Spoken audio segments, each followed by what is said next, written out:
The sexual revolution started in the 60s with the contraceptive pill and other birth control methods since then, and it gave society something we had never had before in our entire human history: a fertile young woman whose fertility could be put on hold. And with it, it promised to usher in unlimited freedom for women. But did it really, and was there a price we had to pay? I'm going to be starting a series on Louise Perry's book, A New Guide to Sex in the 21st Century. And this is an adult adaptation of her first book, The Case Against the Sexual Revolution, which you will find in my playlist. The sexual revolution didn't free all of us. It freed some of us at a price. But first, let's define a liberal feminist. A liberal feminist values freedom above all else. Freedom. They don't care about family, motherhood, children, the emotional health of women. It's all about freedom. And I think in that they have also discarded motherhood, marriage, children. It's all about freedom. And while I like freedom and I am committed to freedom, like I love my freedom, that is something I hold dear.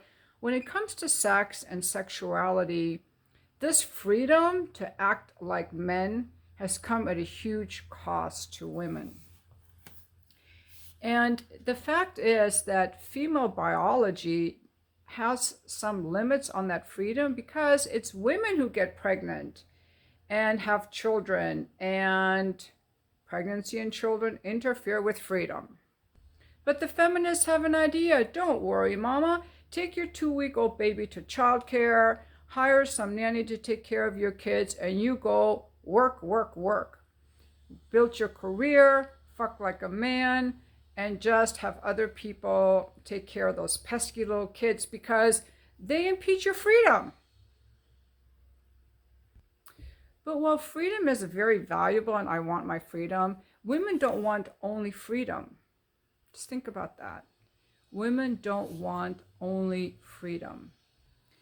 And does this sexual freedom that we're promised and that we can easily have, does it come at the cost of these other things that we also want? For example, from, connection, community, love, family, children, security, love. So in this book, Louise Perry talks about the fact that men and women are different. And this is something that we're not allowed to discuss, right? The feminists do not want to discuss it. They say any differences between men and women are purely due to socialization. And this is not true. I've made many videos talking about the differences between men and women sexually. And this is why I also like Louise Perry, because she starts with that basis that we are different. We're physically different and we're psychologically different. And she uses some of the work from evolutionary psychologists. And because men and women have different goals and interests, instead of asking how can we all be free, the question she really says we must ask is, how can we promote the well-being of men and women, given that these two groups often have opposite interests, which are sometimes in tension? This doctrine of sexual freedom is not only widespread on university campuses, but also in shows like Sex and the City and different magazines where women are encouraged by the feminists who are like running these magazines, or, have kind of promoted their agenda. And we have been taught that we will benefit from the sexual freedom. And so women are finding out after many, many years, it takes some women many, many years to realize that this sexual freedom comes at a huge emotional cost, that they're not liking it. And that's why I'm glad that books like this are written. I talk about this a lot, that women don't benefit from hookup culture. In fact, only the top fuckboys who can easily get women benefit from hookup culture.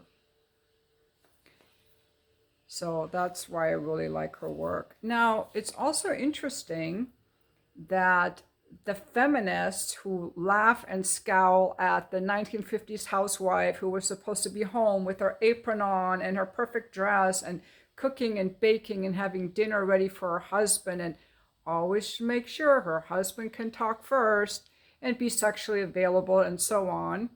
We think that's problematic and stupid, but then have you watched Sex and the City? Have you looked at the recent issue of Cosmo magazine with all the articles on 30 ways to please a man, 20 ways to turn on your man, how to turn him on, 42 things to do with a naked man?